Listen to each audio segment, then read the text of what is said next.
All right, somewhat big fight announced following up on the Jake Paul Canelo situation. We have one of Jake Paul's longtime rivals, probably his biggest rival of all time, a rival that's still ongoing. They still haven't even fought. KSI has just announced his replacement fight for what was supposed to be Wayne Bridge, I think was his name, a retired soccer player, which was a terrible look for KSI when he announced that fight on the last Misfits event. Booed, completely out of the building. No one even really knew who Wayne Bridge was. It was just not a good look for KSI after fighting Tommy Fury and kind of going toe-to-toe with Tommy. It was a bad look. But Wayne Bridge pulled out. We got a new opponent, and it's really not that much better in my opinion. I mean, it is, but I think KSI could have done a lot better. We've got the return of one Dillon Danis. This is interesting. This fight was scheduled to take place on January 14th of 2023 on Misfits 4. KSI had Dillon Danis locked in a fight, and Dillon Danis pulled out. He really never gave an explanation as to why he pulled out. He kind of just said it was more of a unprepared kind of thing. It was a bad look on Dillon Danis, and it kind of made no one want to work with him again for a little while. And so KSI fought face temper, ended up knocking him out cold, and we didn't hear from Dillon Danis in a little while. That was until Dillon Danis was booked to fight Logan Paul on the Prime card October 14th, 2023, and he actually showed up this one. There was no pullout, no nothing, but Dillon Danis, if you remember, made this build up to this fight terrible for Logan. He kept bringing up things about Logan's fiance, things that she had done in the past, just kind of terrorizing the whole Paul family, and it was just awful. You can say that it's fight build up, but to me, there's absolutely a line that can be crossed, and Dillon Danis didn't just cross the line. To me, he completely jumped over the line. It was just not a good look. And then when he fought, he was terrible. I mean, everybody knows at this point, Logan Paul, not the best boxer, but obviously good enough to get in a ring and throw punches and act like he's somewhat decent. And that's what he did. He wasn't the greatest of all time, but he did enough, threw those big old arm punches, and beat Dillon Danis. That is why it shocks me that KSI would even consider taking this fight. To me, if you're really looking to build to a Jake Paul fight, which is what KSI has been trying to do, this is the worst way to go about it. This, just in my opinion, as a fan of KSI somewhat, used to be way more of a fan, and I'm starting to lose some respect for him now.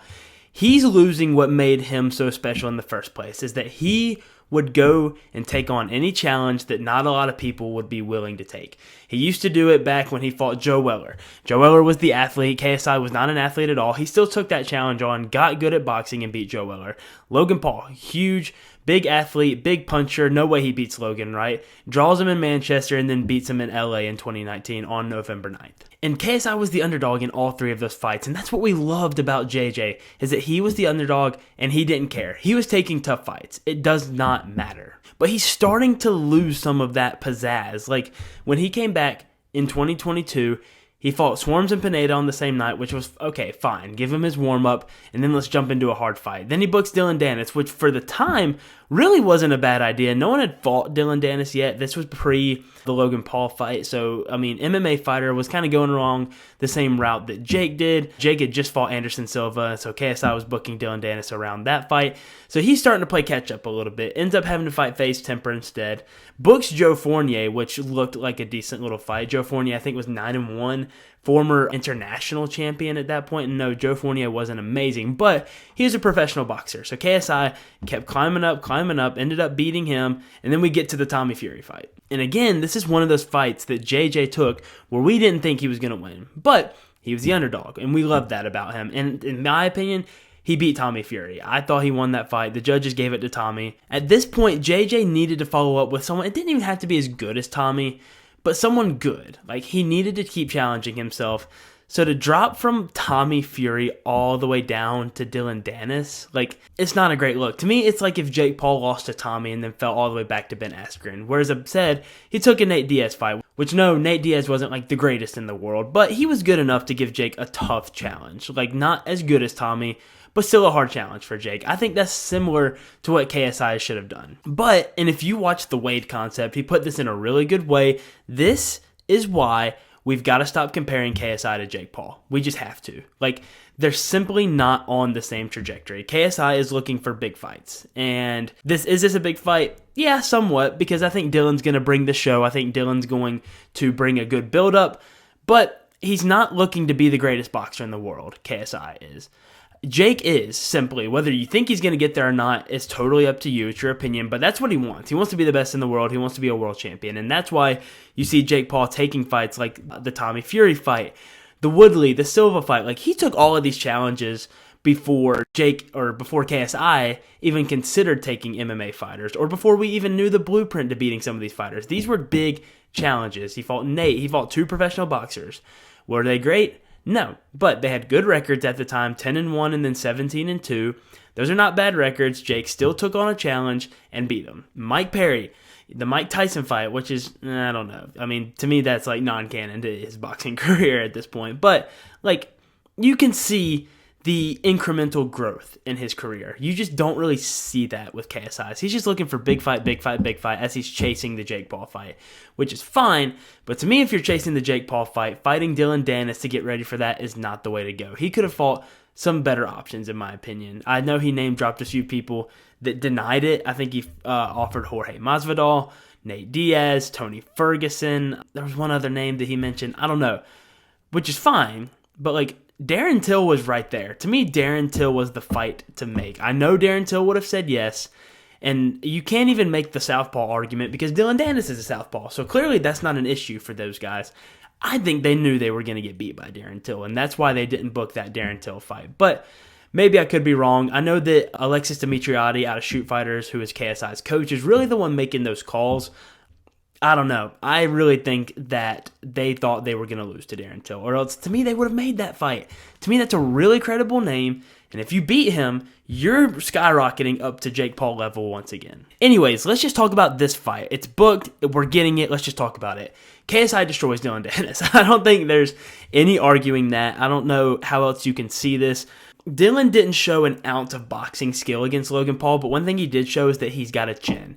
He's got a big chin. He can take a lot of punches because he ate punches from Logan Paul for 6 rounds in their fight. Is KSI a bigger puncher than Logan? Yes, absolutely. I know Logan Paul's bigger, has more muscles, but Logan Paul does not know how to throw a punch properly. He throws just with his arms. He doesn't use his legs, whereas KSI does. I think KSI has the ability to hit way harder than Logan Paul, but he's got to crack Dillon because Dillon's just going to walk through a lot of his punches like a zombie, like he did against Logan. And Dillon, man, if he wants any shot at winning this fight, I hope he's gotten a lot better since the Logan Paul fight. I hope for the past year he has done nothing but train boxing. And if he has, we could be looking at a competitive fight because Dillon has the ability to be a somewhat decent boxer, in my opinion. He's a great athlete, comes from a MMA background. He's not like Ben Askren, in my opinion. It's not just slow twitch fibers or just slow muscles or anything like that. I think he has the ability to be a good boxer if he would just try. And I know he's training out of an MMA gym right now, which you might think off firsthand that's not a good look, but so is KSI. So I don't think that's as relevant as it is being made out to be. So I think this fight's going to be made around 185, 190 pounds, somewhere in that range. I think it's taking place in Manchester. March 29th is the date. I'm excited for a press conference between these two because we know for a fact that tempers are going to fly. They've already been going at each other on Twitter. Dillon Danis photoshopped himself as KSI's dad, and KSI said, "Where's your dad?" If you don't get that joke, Dillon Danis' dad is dead. He's not with us anymore. So already the personal shots are being taken back and forth. And yeah, to me, there's just not much else to say about this fight. It's not the best fight to get KSI ready for Jake if that's what his goal is. You could have gone with the Darren Till fight, in my opinion. And until we get KSI versus Jake Paul, we've got to stop comparing these two. KSI is fighting people like Dillon Danis while Jake Paul is trying to book a fight against freaking Canelo Alvarez. These guys are not on the same level. They haven't been for a while. Jake is a professional boxer.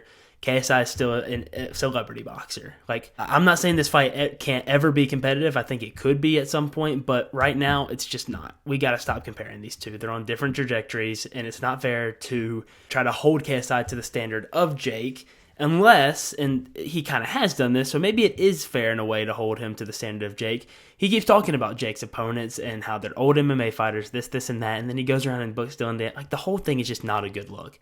It really isn't. But he just needs to get rid of Dillon Danis and move on to the next one. Book the Darren Till fight after that, please. Or book a Tommy Fury rematch. Go straight to Jake Paul for all I care. Just take a challenge. Like, if you want Jake Paul, you need to start challenging yourself. Or else you're not going to get Jake Paul. Because Jake Paul is getting way better, way quicker, and he's moving on to much better opponents, and eventually he's going to forget about KSI. But that's all I've got. Hope you guys enjoyed. Make sure you guys like and subscribe. We'll definitely keep you updated throughout this whole fight build-up. And also, Jake Paul Canelo is off. I think I'm definitely going to make a video about that soon. But until then, see you guys on the next video. Peace.